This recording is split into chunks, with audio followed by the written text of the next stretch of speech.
AEP 855 VA Educational Leadership, Dr. Suzanne Becking. Race, Class, Access, Gender, and Equity Final, a focus on curriculum, created by Suzanne Bourret, MBA. Area of interest. I am currently on the backstretch of my educational leadership principal degree. I will be complete in December of 2013. As I researched the articles, I looked at them from my up-and-coming role as a building administrator. What is important about myself and my building administrator role is my personality. I tend to be obsessive, which goes along with the lines of trying to live by the rules, specifically following rules and using your conscience to guide you.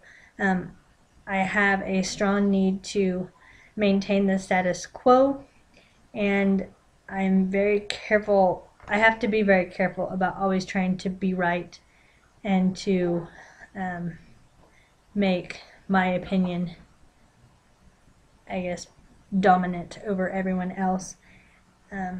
One of the keys about myself is I'm an extrovert, which makes me a great communicator, but at the same time, I have to also be aware of my negative traits, which tend to be over the top when it comes to communication. So I have to work on being an active listener as well.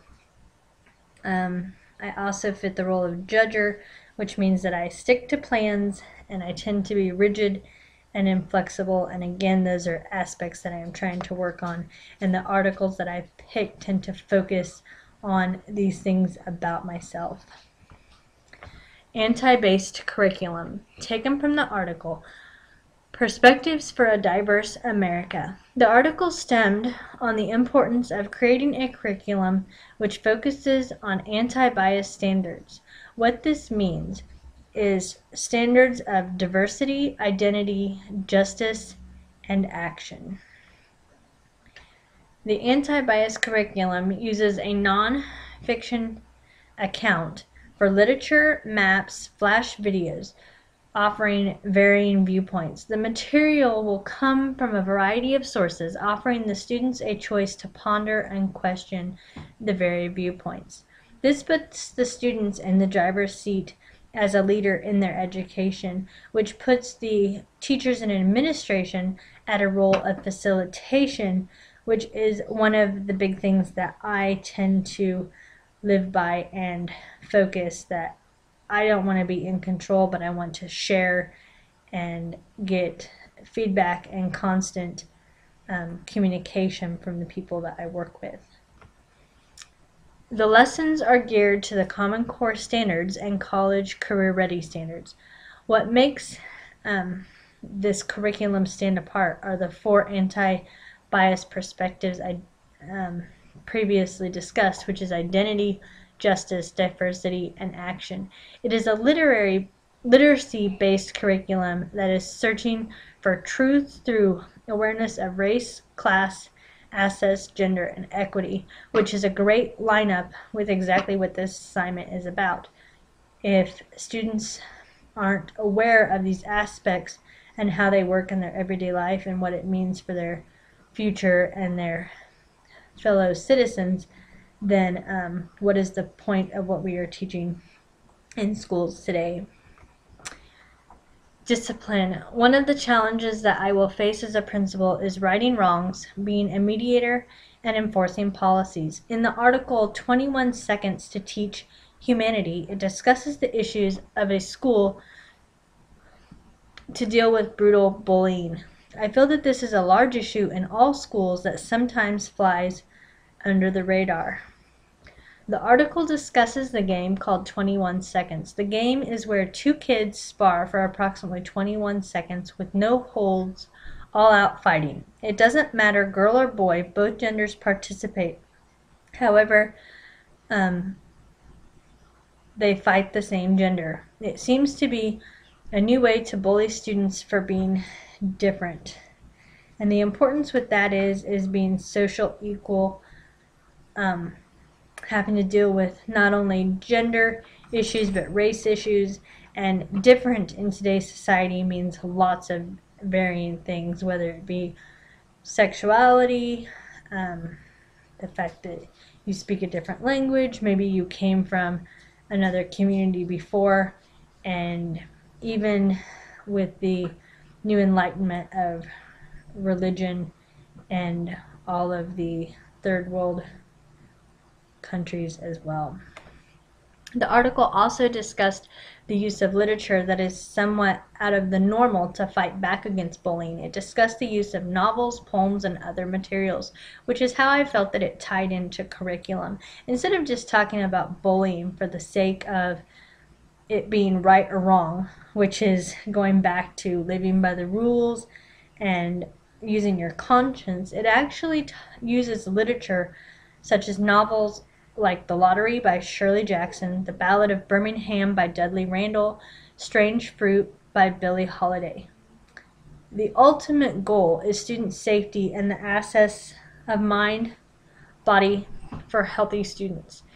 And the great thing about using a curriculum that is enriched in literature is that you can use things like The Lottery, where it talks about the stoning to death of random people, and that the people that stone them actually can be their neighbors, their friends, even their own family, because that's just the way that society works.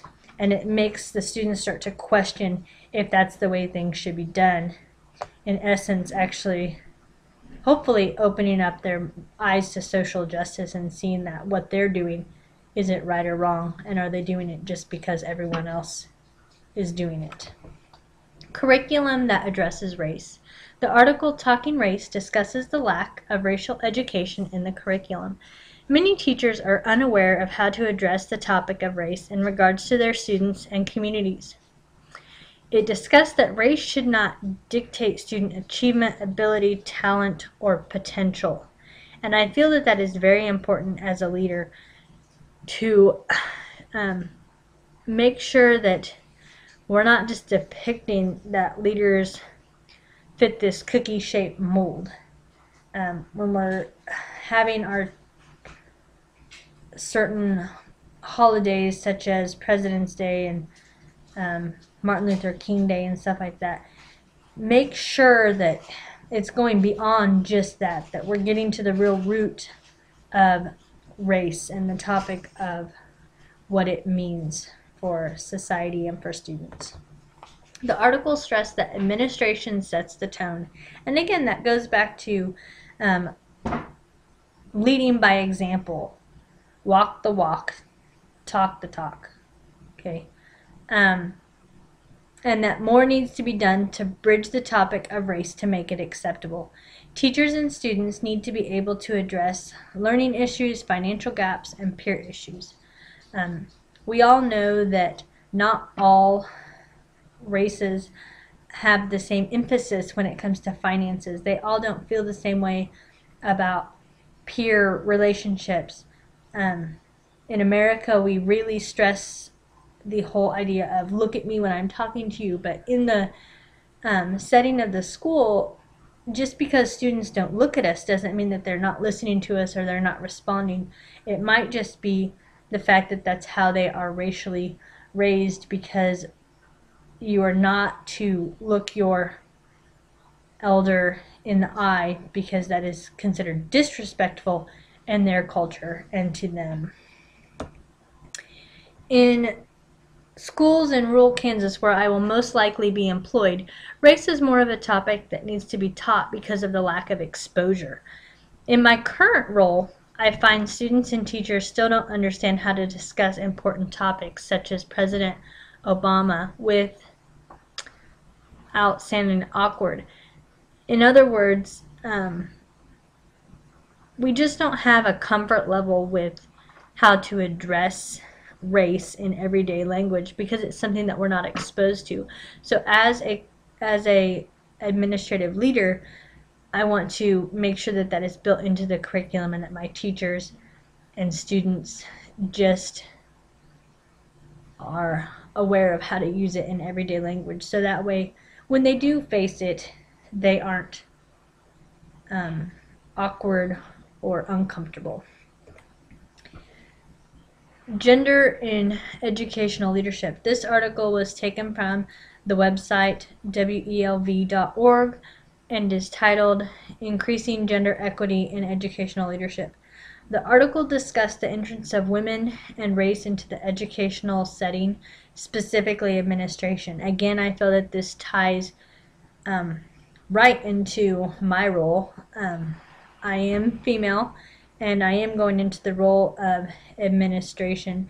And previous to that, by my title, you can see that I already have a Master's of Business Administration, which again is one of those roles that typically women in the past have not pursued just because it was a male-dominated industry.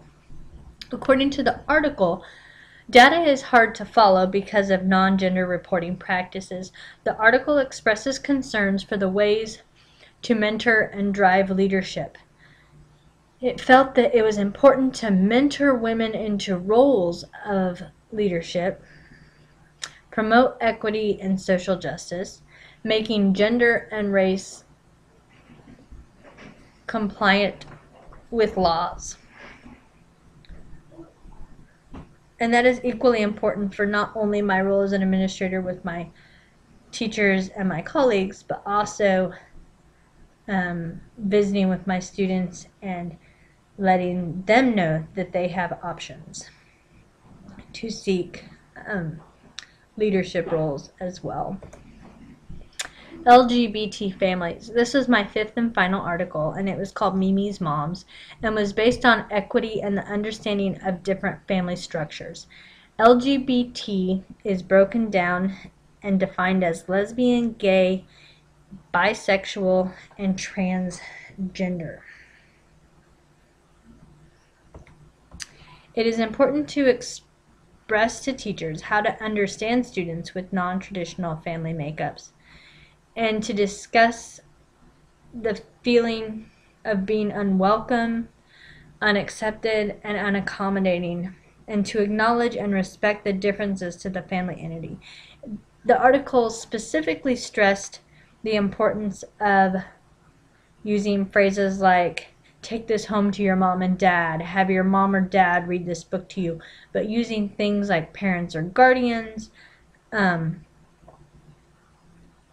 just being sensitive to the fact that a family unit is not what it used to be. And I know with divorced families that we are a little more sensitive to that, but when it comes to these other family units and structures, there still is, especially in the Midwest and specifically Kansas, rural Kansas to be exact, we have not to this point seen much from this particular group, but I do believe that things are changing in society, and especially with gender in the family unit. As far as women in leadership, I want to also state that it is communication that is valued, and that's why women have tended to become teachers, and now we're transitioning into the role of leadership. And the book stated that it's more effective for women leaders to be in roles of social, education, or government, and that communication is very important in that role.